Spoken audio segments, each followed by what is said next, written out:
Good evening, everyone. We're going to try this again.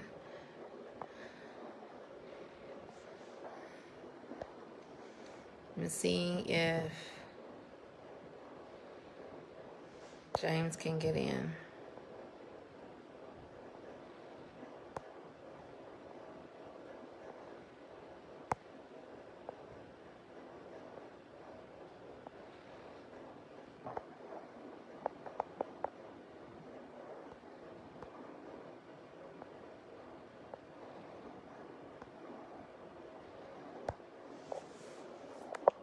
Okay, James, are you in here?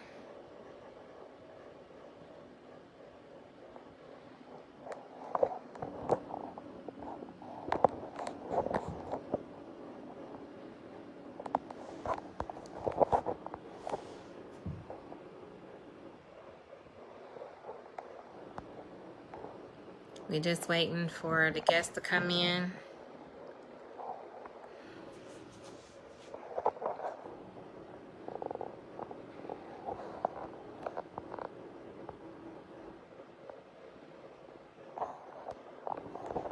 Are you in here?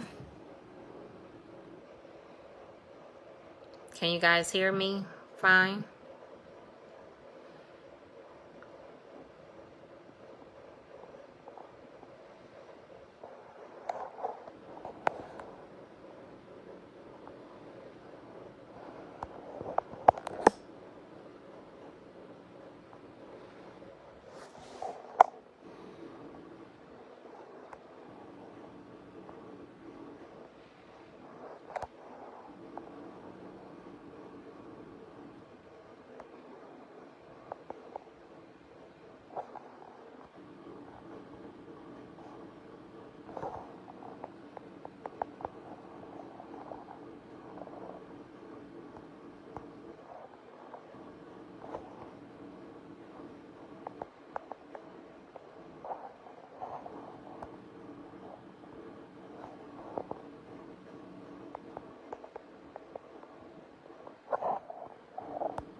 All right. I think I found it now.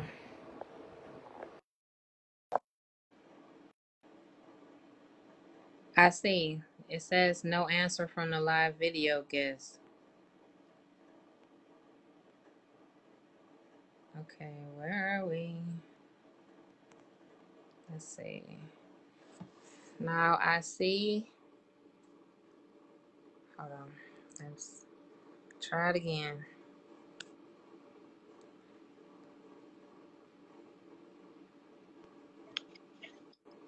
Finally! Right. Oh my gosh. Man, this is a struggle. I'm on a slow bus tonight. Jeez. Oh, Pete, can you hear me fine? What?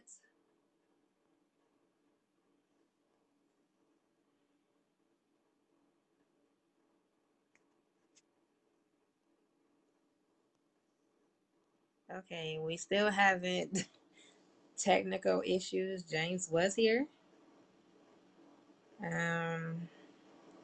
Now he done clicked off and did something. I don't know what he done did. All right, there you go again. Okay, let's try it again.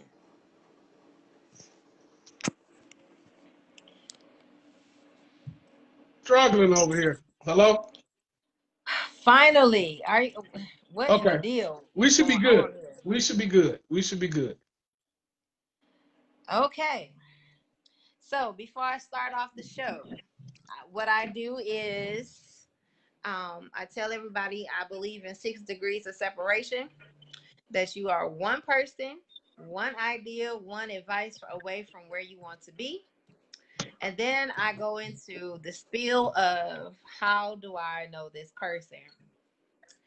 So, Mr. Gordon, I have known pretty much Long. your whole life, maybe. Say that again? I said I probably known you your whole life. Yeah, pretty much. Yeah, since I was 3. I came to Wayside when I was 3. Basically your whole life. Right, right. So Let me tag some people while I'm in here. Hold on. Let's go. I'm gonna try to tag Tanya, Donald, Dee Dee, Deidre, D. Maybe if I could spell her name right. However, for those who are on, please like and share the video. We have been doing really good and having good reviews on all the conversations I have been having. Good, Um, good. and shouts out to your wife. I seen her making comments. Yeah, she was talking about me. That's how we do. She was talking about me. So I thought it was cool to be able to bring you on. Can you guys hear us fine? Just to make sure. I don't know if they're saying something. Can everybody hear us just fine?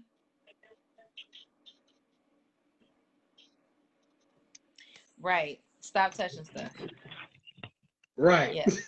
So I'm saying that I've known James Gordon since he was 3 years old, basically all his life. Right. And we fellowship for years at Wayside Missionary Baptist Church. That's right. We grew up in music. We grew up in a foundation that this was our village. Outside of our home, the next best thing was the church. Church family. That's right. And we spent good guys of time Man. at the church. Yes. So I'm gonna start off with your earliest memory of music. Because I'm kind of trying to be unbiased because I know how much you love music. So we're gonna Right. start there. Okay. Okay. Oh man, my earliest memory of music was coming to Wayside. I was 3 years old, I think. Yeah, 3 years, 3.5 years old. And when I came to Wayside at the time, the organist was James Hawkins, and the Ooh. director was Reverend Columbus Mann. So that was back in the mid 80s, 85, I say 83, 84, somewhere around there. So I fell in love with gospel music. From that year, Reverend David N. Ford allowed me to become, I think, the youngest director in the city, I think, to be able to direct on a Sunday, every Sunday, with Reverend Columbus Mann teaching and training me throughout the year. So that's when I first fell in love with gospel music, and my passion for directing, my passion for singing started all at Wayside Missionary Baptist Church. Listen, I didn't understand how this little boy in a robe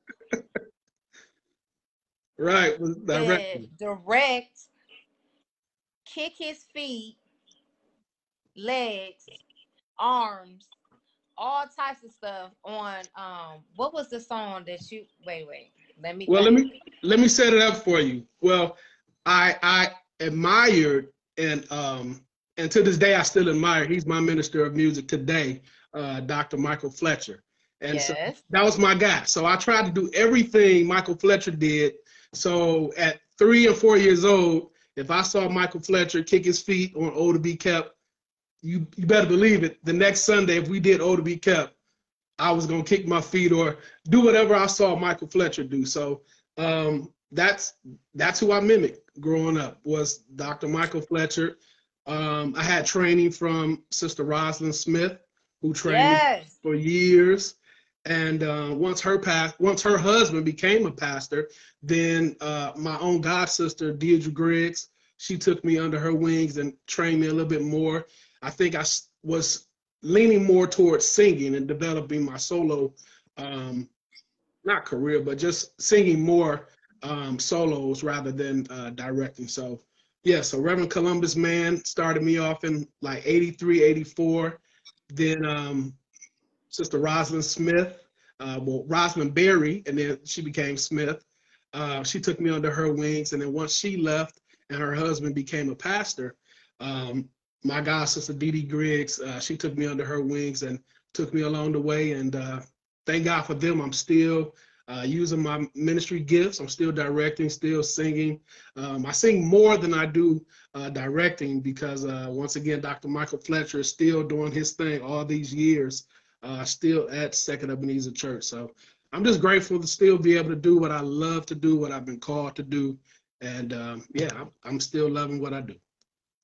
So I know also that you had a deep love for the late minister of music, maestro himself, Thomas Whitfield.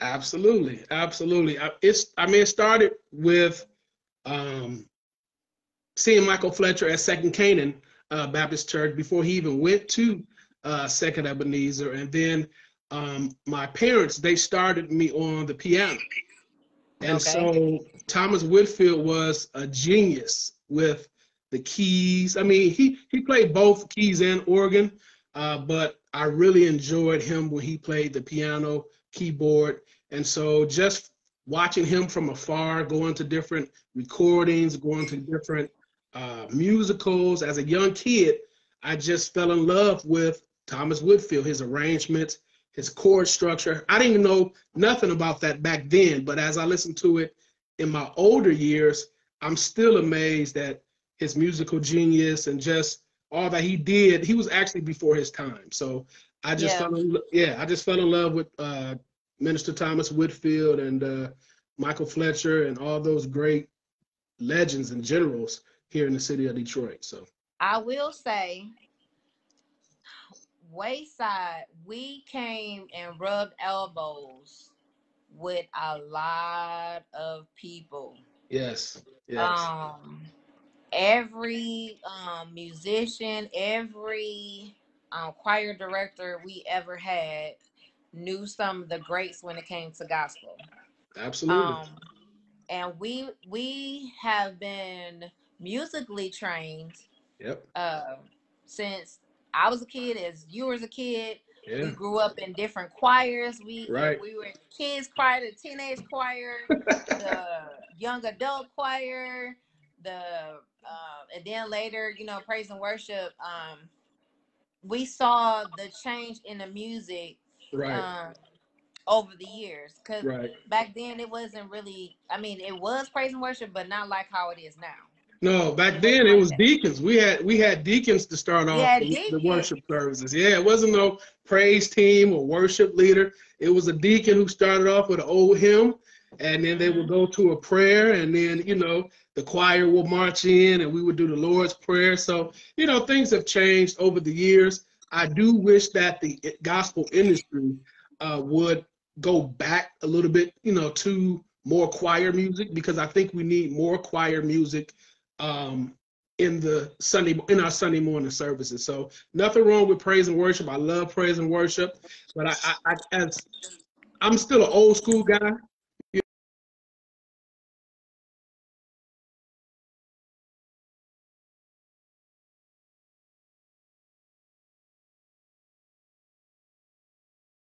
as well, and I think that's what we've gotten away from. Far as in certain ministries, choirs were a great big family. You spent time not just at church, but you spent time on the weekends. You spent time going to each other's houses. We would hang out at movies. We would go to different concerts on Sundays together. We would Sunday. load, yeah, we Man, would load you up know in how Dee many Dee's car. times we did church hop from one Yep, service to another, like, and then back then it was we had all these programs.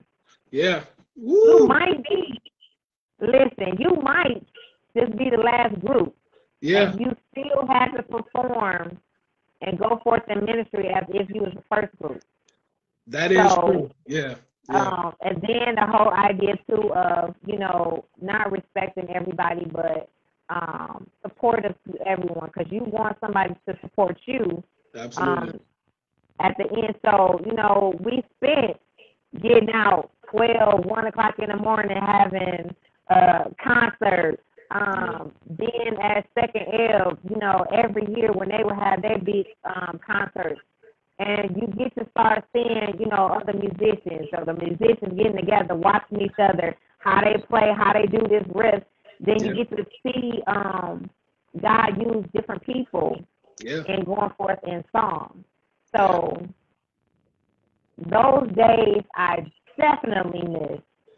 Because a lot of churches are getting away from choirs and they're just doing, you know, praise and worship teams. And some people live for the choir. Yeah, they do. They do. I mean, the musicals, you know, musicals back then were a worship service, but it was also like a hangout for us young folks. You know, we were able to get together, all the groups, the community choirs, we were able to get together and sing. And after that, we would go, some of us would go to, I know on the east side, we went to Big Boys on Jefferson. Yep, I was just about to say that. Yeah, so we would go to Big Boys on Jefferson. I know the west side folks, I think they would go to Ram's Horn in Southfield, somewhere over there. But it was just a big family. Detroit is small as far as music and gospel music. I mean, everybody kind of interacted with each other. They played for one another. You know, Detroit is just the mecca of gospel music. And, you know, I miss those days of the choir, the musicals, and just getting together more. But, you know, it's changing. Time is changing. And so, you know, we just have to, you know, flow and develop with the times of today. You know, the pandemic has changed church as we know. We're no longer being in the four walls of the church. We're worshiping in our living rooms as we should have been before. But, you know, we're more and more worshiping in our communities, more in our own homes, more together with our families. You know, times is changing and church is changing, but I still wish we could kind of a little bit go back to those days of the fellowship and camaraderie. And the crazy thing is, our choir didn't get back together unless someone passed away, and we did like a tribute choir to that person. And that's the only time that all of us, you know, old school, you know, Wayside choir would get together when someone that we grew up with, or, you know, they were of their being that, you know, passed away. And I miss those times. You know, I miss going next door to Reverend Ford's house. You know, they were over there cooking or just having a good old time after church. That camaraderie that we all had, we were a family, even though we wasn't birthed into the family. We all grew up. You know, we had each other back. For a while, you didn't live too far from where I grew up at, and so before you started driving, I'm about to put our age out there. Before you was driving, I was coming to pick you up for choir rehearsal or whatever. Same thing with my cousin Nikki. We had a car full of people that was dedicated to what we were doing. So yes, I see Toy on here. I see Tawana, Brandon. We all this was it. You know, we went out of state together, and we had such a ball. Remember those Chicago trips every year? Yes, every year. That's the biggest. Those Chicago trips was fun. I think we went in April every year. You know what? I forgot when. I know it was warm, but I forgot when we. But they were fun. I would look forward to that Chicago trip. I want to say it was April around my sister's birthday. Okay. I want to say that. When I think, I don't remember the name of the church. All I remember it was Reverend Bell. Okay. Yeah. But Reverend Bell, and I still remember the street. The street was off of Racine. Wow. That's crazy. Yeah, the street was off of Racine. Yep. But we had such a good time being in the choir and, you know, doing what we love to do. And which, in your case, well, in my case now, you know, you go on to do something outside of the church. Like to let the people know, you know, you went and performed in a contest, right? Yeah, I did. I performed in it was a singing contest for Beaumont Hospital, and that was I always one of the things I do. I don't know why I do it. I second guess myself a lot, far as singing or when I do things or whatever. It to some folks it seems like I'm very confident, but then do certain things like singing, directing, or speaking in public. I'm terrified, you know. But I actually did a singing contest with Beaumont Hospital, and I made it to the final round. The final round was at uh, Andiamos, one of the Andiamos way out. And, I made it to the final round. I didn't win, but it was a great, great, great opportunity um, that I was glad to be a part of. So I don't participate in things like that, but my wife, she's always encouraging me and pushing me to do things and growing my gift that God has given me. So I went ahead and did, and it was a great experience. So, I enjoy what I did. Yep. Good. I'm glad you pushed you. So I'm like, sometimes we have to realize, our ministry is outside the four walls of the church. That is true. So, that is definitely true, especially in these days and times. In these days and times, it's definitely outside of the four walls. Ministry is shifting from what we've known, and we just have, in these days and time, we have to prepare ourselves, prepare our minds, prepare our hearts to understand that God is shifting the whole church. And so if we don't get on board with where God is church, you might get left behind. God is definitely shifting and changing some things, and things that we're no longer doing things that's normal. So we just have to pray and ask God to lead us and give us a spirit of discernment to know where He's going, and to listen and hear the direction that He's taken us. And so, I thank God for His direction. I thank God for His power. I just thank God for keeping me this year. I know you had mentioned earlier when we were preparing to do this live that this year. Yeah, so I'm gonna let you facilitate. I'm sorry, I'm gonna let you facilitate. But once again, the church is definitely changing, and so I just want everybody that's listening, those who will watch this live, but just to know that get closer with God. This is the time to get closer to God. This is time to pray more. This is time to get in your word. This is the time also, if you have family and friends falling out with, man, life is so short. Life is but a vapor. Get it right. Get it right. Falling out over little small, stupid stuff that can change with just a simple conversation. So for those who are listening, I don't want to go into preaching mode, but those who are listening and those who will listen to this live, fix it. Get closer to God and develop yourself in this season. Well, amen, sir. Amen. So, with that being said, you have been married for how long now? 17 years. 17 years. Yep. August 25th, 2003. Yeah. Yep. It's been a while. So it's been a journey, but we're still together, and absolutely. Hold on one second. Your voice is going really low. Hold on one second. Hold on one second. Okay, that's better. Yeah, that's ministry within itself. Marriage is marriage and family is my first ministry. I strive each and every day to live that godly life, to live. Huh? I can hear you. I almost ran on that one.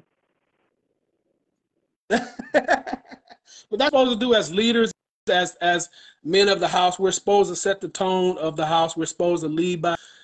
So, do I do it right every day? No. I mean, none of us are perfect. None of us husbands and men, we're not perfect, but we try each and every day to lead as God shows us how to lead. And that's one of the things that we have to do. We have to let God lead us and not try to lead without the help of God. And so I just try to lead my family at the best way I can, the best way that my father showed me how to live. And so, like you said, marriage is definitely a ministry within itself. Yes, it is. Right. So I will say he's been married to his wife. I'm not sure. I think I met her, but I can't remember. I know who she is, but I can't remember if I ever met her. I can't remember. I think she came with me at your father's memorial service. Okay. His visitation service. I think she did, but you probably were busy with your family. But I think you did meet her that day, but I'm not for sure. But we go everywhere together. That's my partner. So wherever I go, she Yes. goes. Right. So wherever she goes, I go. So that's what we do. We hang out together. We worship together. We laugh together. We talk about each other together. So that's just what we do. We love on each other, and we've been married 17 years, and we're gonna keep it going. And how old is your son? My son is 20, February the 10th. 21. 21 years old. Yeah. What? Yeah. 21 years old. Oh my goodness. Yeah. He's in the Army Reserve currently right now. Yeah. Mm-hmm. So he's doing good. He's in the Army Reserve right now. He is home. He was gone from us for about a year and a half. He went to, and so he was gone for a year and a half. And so he had a great experience in Iraq. And he's been home now. He's going to school, and he's currently working as well. So we're proud of him. It's not easy raising a child. There's no books on how to raise a child. All you see or all you can go off of is what your parents did and what you saw. So, you go from there, you make adjustments and tweak some of the things that they probably didn't do great or whatever, and you try to make adjustments there. But he is doing great, and for him and what he's doing. So he makes us proud each and every day. Right. Shout out to him for, serving in the service. Shout out to Darrell. And of course, always shout out to What up, everybody? What's up, Tawana? All those, again, please like and share the video. Now, I'm going to get into something that we talked about earlier that I don't think people really talk about in church. We hear the cliches about, in death, these things will get better in time. And, don't be sad and, all of these things. We hear all of this stuff until it hits your own home. Until until it hits your own personal heart. Then it's like, at the time, honestly, I don't want to hear that. I just want my person back. I want, my loved one back.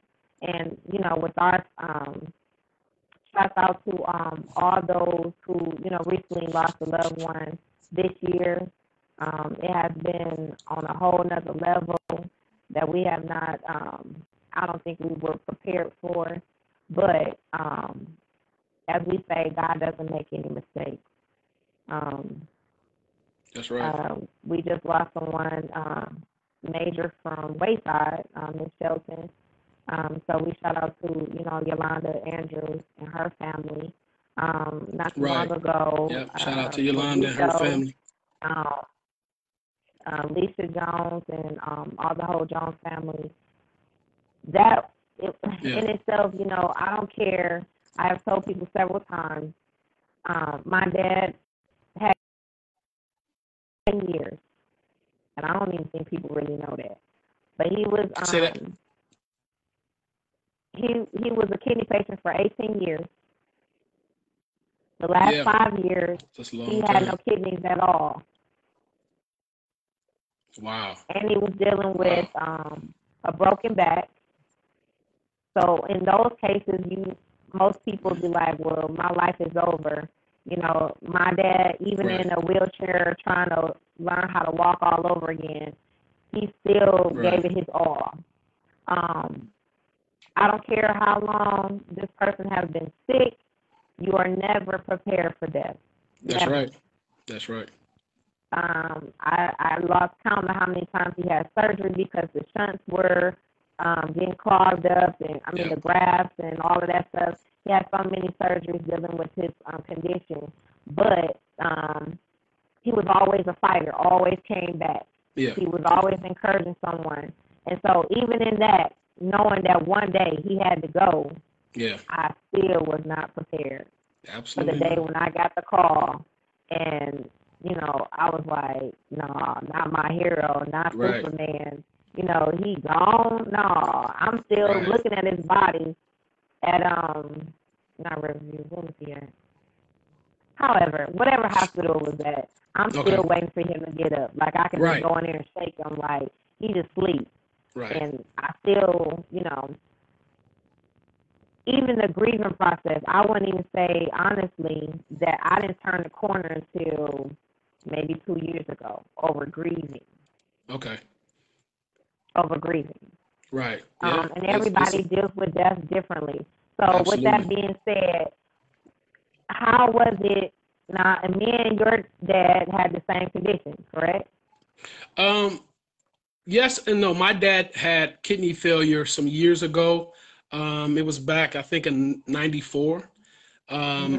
He went on dialysis, I think, in 92 or 93.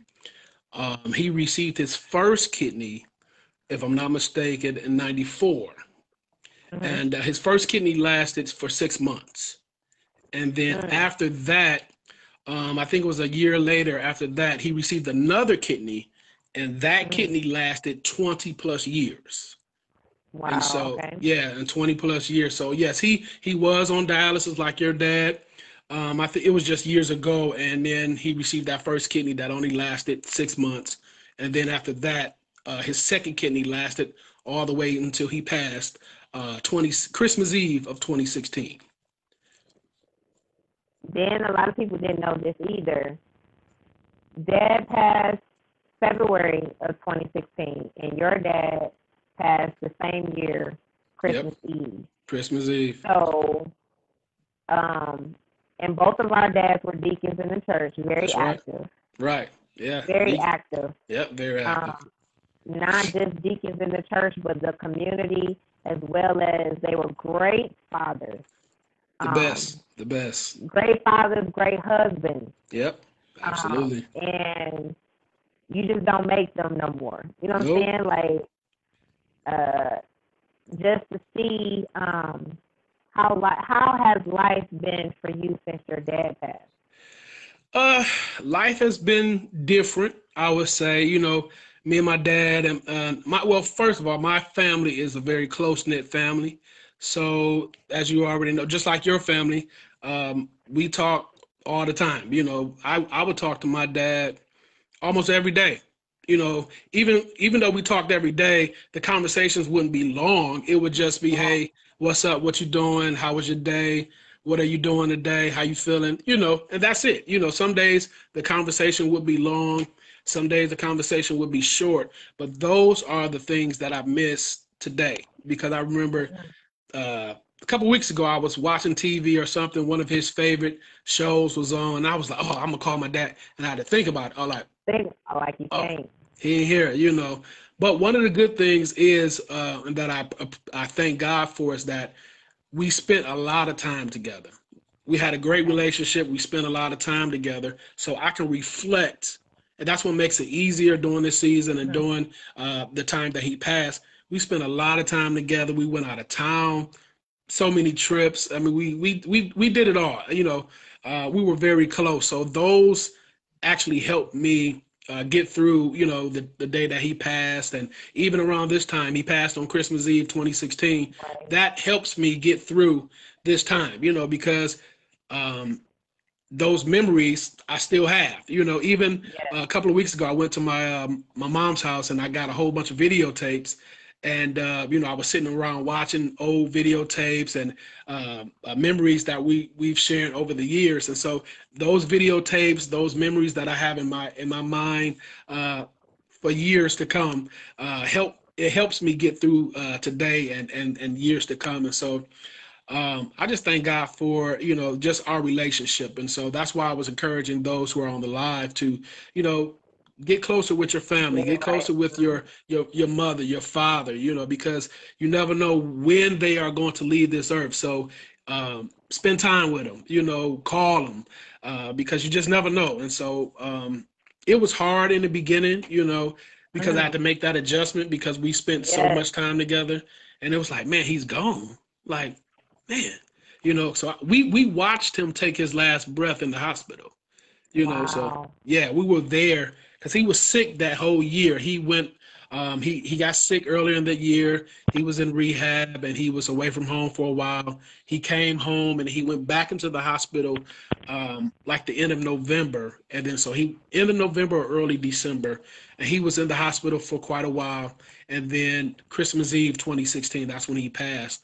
And so, you know, it was a change. It was a change for everybody. You know, I had to step up more, you know, to make sure, you know, my mom is good, and just, you know, call her more, you know, just make sure my sister is good. And so it was definitely a change. But once again, what makes it easy during this season, and I pretty much you can probably relate, is the relationship that we had. You know, the close relationship that we had makes it easier to get through these times. But I still wish he was here, you know, regardless of the memories. Yeah, regardless of the memories that we shared, regardless of the videos that I have, it's still not like having him here. It's still not. Yeah. The day Dad passed, he had sent me a message. Actually, he had a conversation. And this is why I believe to this day he had some kind of inkling something was going on. He went to every last one of us, his children, and apologized to us. Wow. Saying that basically he felt like he wasn't the best dad. In our eyes, you know, Dad, you the best. What are you talking about? He's Same like, here. no, Yeah, my dad was the best. I should have pushed you more. I should have did this. I should have protected you more from this and that. And I'm thinking to myself, you know, you're the greatest. What are you talking about? But stepping back in his humanity of maybe having an inkling that he was about to go, he was going around in the where they lived at, telling everybody to get your life right or whatever the case may be. That day, my mom and dad lived in a assisted living apartment, but Dad still had residence at the next door to what used to be Riverview Hospital. Right. So Dad was going back. He had just got over a cold, and he was still, you know, in the wheelchair or whatever, or the power scooter, whatever you want to call it. He told my mom, "I'm gonna call you when I get home." So he's going next door. Goes upstairs, he calls back, and he said, "Baby, I made it home. I'm going home." Wow. Now he's already home. Right. Guess this. I'm already home, but he says, "I'm going home." Wow. And he was gone the next day. Wow. So he was ready. He was prepared, you know. And Dad never wanted to get, he had us tested for a kidney, but I don't think he wanted to go that route. Like, he didn't do the different types of, like dialysis at home. He didn't want to do none of that. But he was a very big advocate of renal failure. I never heard of it until he had that issue. Never heard of it. Right. So, of course, when your loved one has a certain condition, here you are. Now you have to be educated on what's going on in his body. So, again, I had never heard of that until he had it.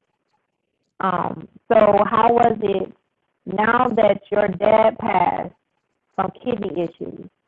Years later, you find out that you have kidney issues.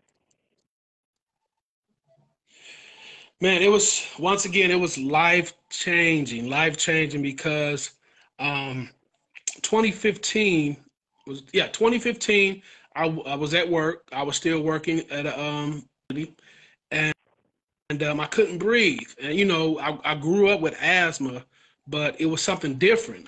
You know, but prior to that, let me go back. Prior to that, I did go to the doctor. I think it was 2013, and they had diagnosed me with early end-stage renal failure.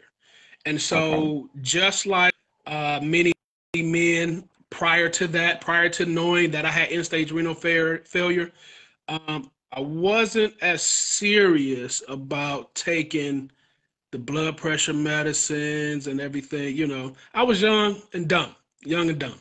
And so because I was young and dumb and didn't, take my health as serious as I do now, 2015, I was at work. Sorry, you guys. I'm trying to get him back on. There you go. All right, we're back. Okay, we back. We're back. Okay, so yeah, 2015, I had to be rushed to the hospital. The doctors, they had to put me on dialysis right then and there. And man, it was life changing because I took a year and a half off of work because I wanted to adjust and deal with dialysis. Because if those who are listening, for the men who are listening, man, take care of your bodies, do what the doctor says.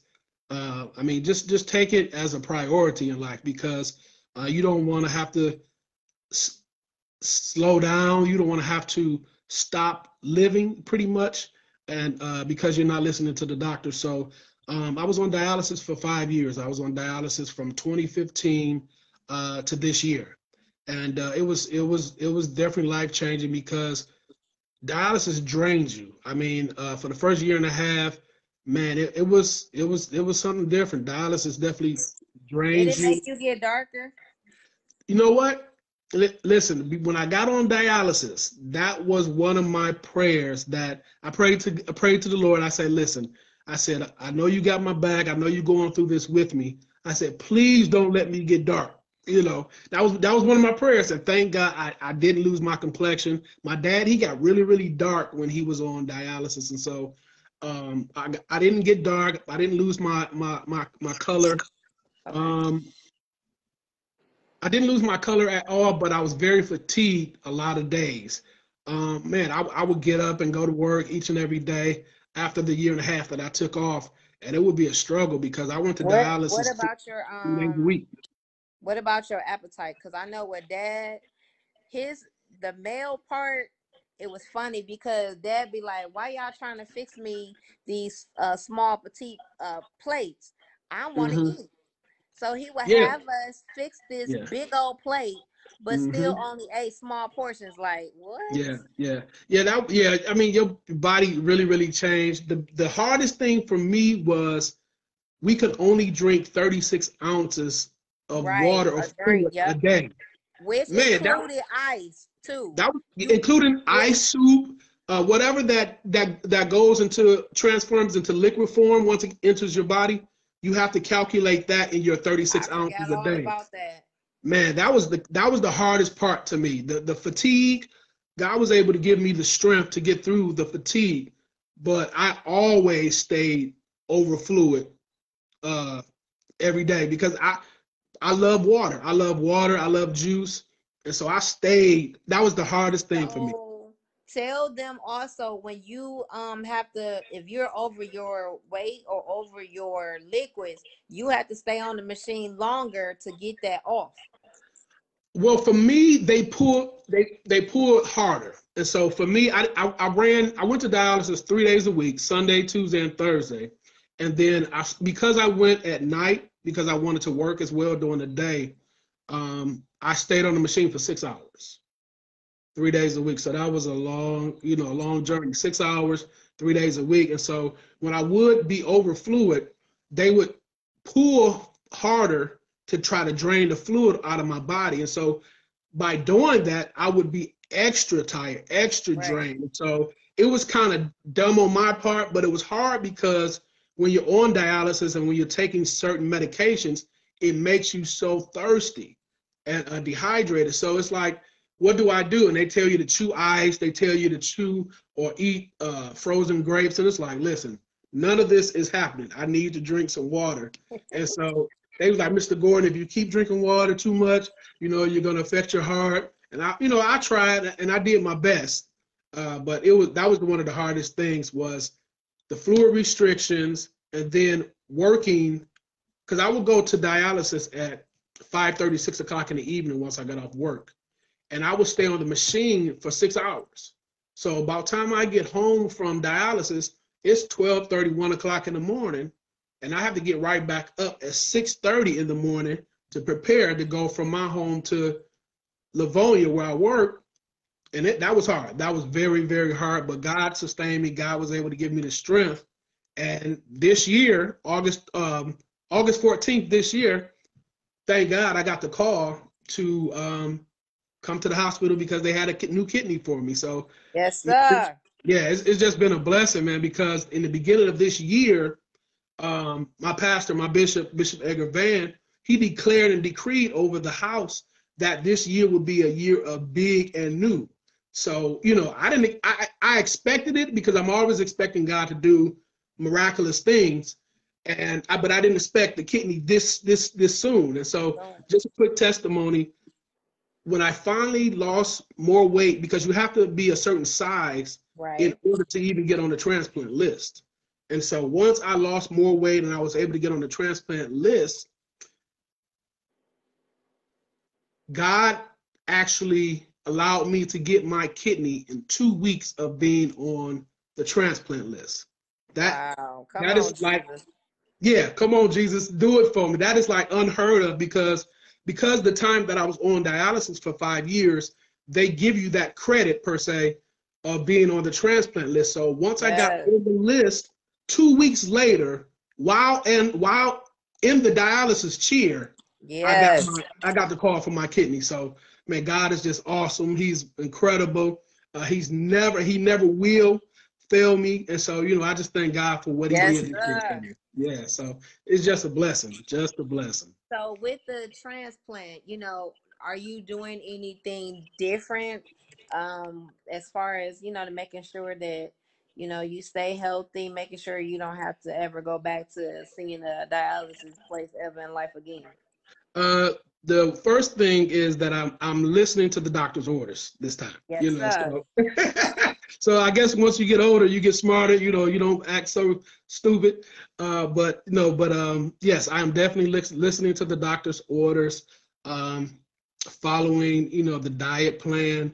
Some days I have a cheat day. Because you still have to live, and that's one of the things the doctors Yes. also stress regardless of the diet that we have you on, they still want you to live as well. And so, but in moderation. And so I follow the diet plan.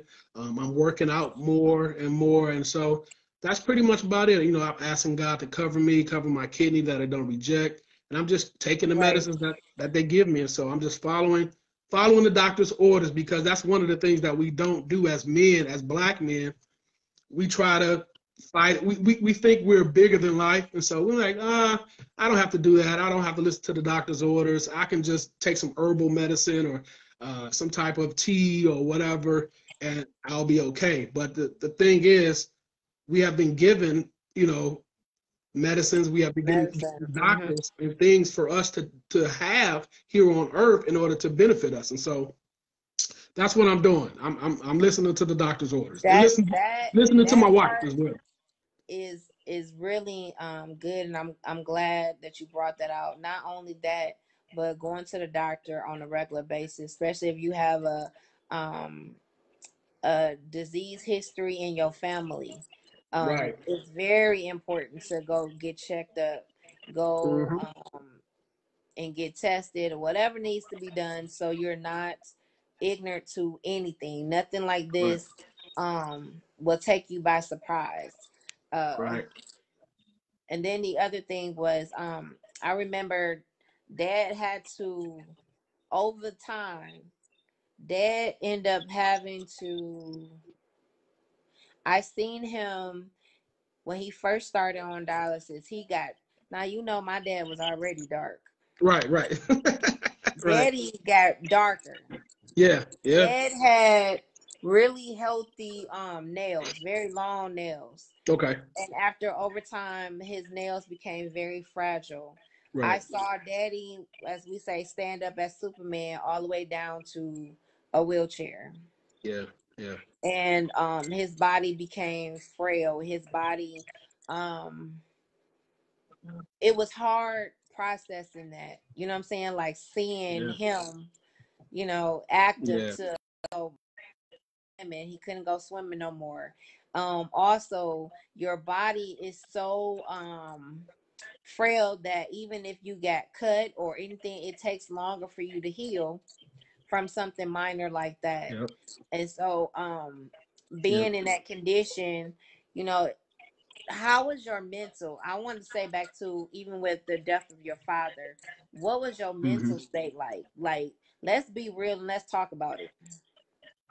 Yeah, my mental state, it was crazy because I went through periods of depression, not really at first recognizing it because I'm a upbeat type of guy. I'm always the same. I'm upbeat, smiling. That's just me. That's my nature. But it would be days I would wake up.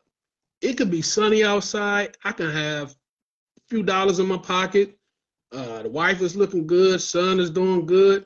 And I'm just down. I'm just depressed, for like out of the blue, you know. And it affects your mind. It affects just your mental state as a whole. And so it's just something that I had to learn how to deal with. You know, I really that year, starting 2015, my relationship with God increased more. We got closer because man, it was just crazy because like I said, I would just be sitting at the house or I would be at work, and then a dark spirit would just come over me out of the blue. You know, I would just be sitting there. I would wake up happy, but then like all of a sudden, a dark spirit would just come over me, and I would just get depressed or have days of high anxiety. And so, you know, I prayed to God, like, Lord, deliver me from, you know, the craziness in my mind, the craziness in my head, because it was days in 2015 all the way to 2019 that the enemy would try to put in my mind that you're not gonna live to 40. Right. That's where I'm going. I was That's thinking what I'm that. trying to, yeah. I was really thinking that, like, every day, like, man, like, what if I don't? You know, that was every day. Every day I would wake up, and throughout the day, it was a what if I don't see 40. I'm gonna tell you this. And when I found out, and I think I had seen it on Facebook from you, about your condition, my heart dropped. My heart dropped not only because I know you. Right. Yeah. I sung next to you. Yeah. All of this, and then turn around and have the same condition your own father had. Right. Who passed away from that same thing. Yeah. That my heart dropped because I was like, no, not Wookie. Oh, I'm sorry, James Gordon. Hey, no, you good? You good? Hey, listen, that nickname would never leave. My bishop still calls me Wookie from the pulpit to this day. So I just look at it as, if you call me by Wookie, you're either family or church family. You know, so yeah. So but go ahead. I'm trying to keep myself Wookie. So Right. So my heart dropped because I was like, Lord, no, not him. No. Right. And then it you know, time has passed. Like I told you, I hadn't seen you. It's been a very long time since I've seen you. And then you know, conversating, we'll see each other, you know, on Facebook for a hot second, you know, but it wasn't no conversation. So I had no idea what was going on until one day, yes, God, I saw a live video. If you want to help me, I got some good news. If you want to help me find a kidney, I need you to go get tested. Check out this person, this part. I said, wait a minute. Right. What? And then next thing I know, praise Jehovah, praise God. I'm on the list for the kidney transplant. Next thing I know, I'm recovering because what, Jesus? What you did? Hey, he blessed me with that kidney, 2014. Don't have me get up off of this August 14th. Start running, okay? Right. That God is awesome. I'm telling you, you're right. It went that fast.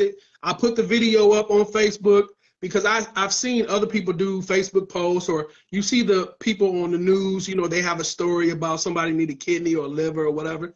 And the Lord put in my spirit, like, throw that, you use Facebook for everything else. We do Facebook for everything else. Right. So I'm like, let me put a little video up on Facebook. And so I put the video up. I had a t-shirt made, some t-shirts made, and I got on the list like a week later. 2 weeks after that I got on the list, I got the call, Mr. Gordon, we have a kidney for you. And listen, let me tell you, the day that I got, right, it's nothing but God. Listen, nothing but God. The day that I got the call, I'm in the dialysis chair. Yes, sir. I hang up on the doctor the first time. So they call me. Right. I hang up on the doctor. They call me. I'm like, who is this out of state number? I'm not going to answer it. They call again. Yeah, I'm not going to answer. They call a third time. I'm like, okay. I always say if someone calls you more than 2 times in a row, back to back, it's an emergency. Something's going on. And I picked up that phone and almost ran around that dialysis center that day. It was crazy. I was just amazed at how quick of a turnaround God did it for me. And so, you know, just as a song as Kurt Carr, I've seen him do it. I've seen him work miracles. I've seen him just turn things around quicker than what we can ever expect. Right. And so, you know, it's just a blessing, man, because dialysis is very hard on your body. Your mental state is it's affected. You know, like I said, you are in a depressed state more than you would ever think. Yes, yeah. Yeah. I would go to church on Sunday and sing a solo and go back to the choir stand, and like that, I would think about, man, what if in 2 weeks my body could be in front of this church? Right. Yeah. You know, yeah, so it's definitely Dad used to tell us, like, he was all, like you said, the fatigue. He was always tired. Yep. I would say, I think he was 3 days. Monday, I think he was Monday, Wednesday, Friday, or something like that. Okay. But what got him through? Thank you, Jesus, for reminding me. What got him through was he had a picture of all of us in his wallet. Okay. That he carried in his bag with him. His grandchildren, Amir and Amara was born then. Okay. And he would carry them. He would call us, and he said, I have to live for them. And so he would push more. If not, you know, I can imagine someone who doesn't have family, you know, dealing and going through those type of diseases by themselves. There were times where he would get up and cry because he didn't want to go to dialysis, or he didn't want to stop what he was doing. Like, say, for instance, we might have had a party, a Christmas party or something, and he had to leave because he had to go to dialysis. He couldn't miss it. So, I missed a lot of family events like that. I mean, let me go back to what you were saying. What got me through the 5 years that I was on dialysis was my close family, but not just my family, but my wife. My wife and my son, but primarily my wife. She got me through this thing. I mean, it was days that I would come home, and then it would be 3:30 in the morning. I would be cramping because they pulled so much. And I would be literally in a ball cramping, and she would not have to, but she would get up because she's faithful like that. She would get up and massage me, rub me, whatever I needed in order to get myself back together, because she knew I had to get back up and go to work at 6:30 in the morning. So if it wasn't for her pushing me or driving me to my dialysis treatments or taking me to the hospital, like you said, if it wasn't for her, if I was by myself, man, it would have been something terrible. Because there are people. Okay, my mom was a RN for 20 years, 20 something years. Mom was in nursing places all the time. Right. Them last couple of years or halfway through there, mom went into Reno places, started learning the disease and Okay. how to take care of her husband. Wow. That's that. Wow. Still being a full time mother, Right. still being a full time wife, and still go out and do her job in Yeah. the same field that her husband is dealing with. Yeah. Yeah. Shout out. Oh, excuse me. Shout out to all the dedicated, faithful wives that are good caretakers, because it's not easy when you're on It's not. dialysis. It doesn't just affect you, it affects your whole family. I mean, because there are certain days that we couldn't go out together, because I'm tired, I'm drained. There were certain days, I think my son was still in high school, back in 2015. So there were certain things that I couldn't attend. There were certain things that we couldn't do as father and son. And so that's why I say, I thank God for both my wife and my son, and my First mother, family. my sister, Yep. everybody, because my whole family played a part. But like I said, if it wasn't for my wife, I wouldn't have made it through. Without God and my wife, I wouldn't have made it through, because it was just a journey that I needed somebody there with me in order to assist and help me out, because there are so many people that I ran across when I was at the dialysis center that don't have anybody, and they are struggling. And so Struggling. not Mm-hmm. only are they struggling physically, they're struggling mentally, because they don't have anybody to.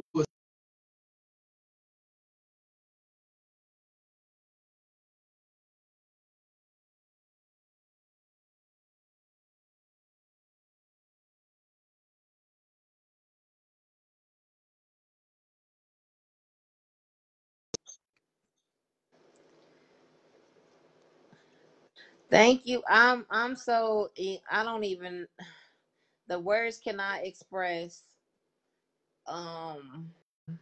for him. Hopefully we can get him back on. Mm. James, are you still here?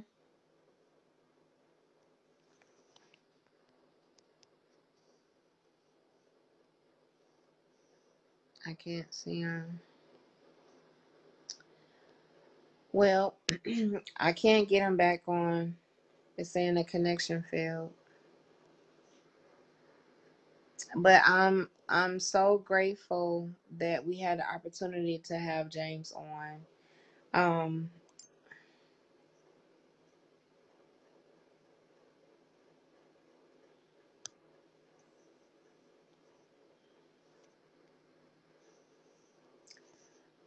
I'm still trying to get him back on.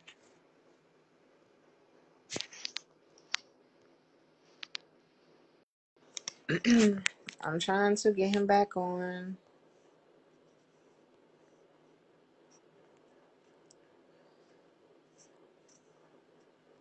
James, are you still in here?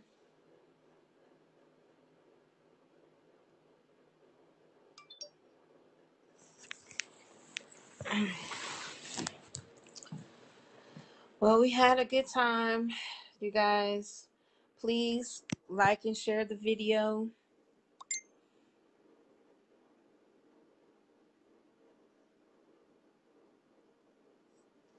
Um, and at a later time, through his process of healing, being able to get a new kidney, a transplant within 2 weeks of being on the kidney list, which never happens.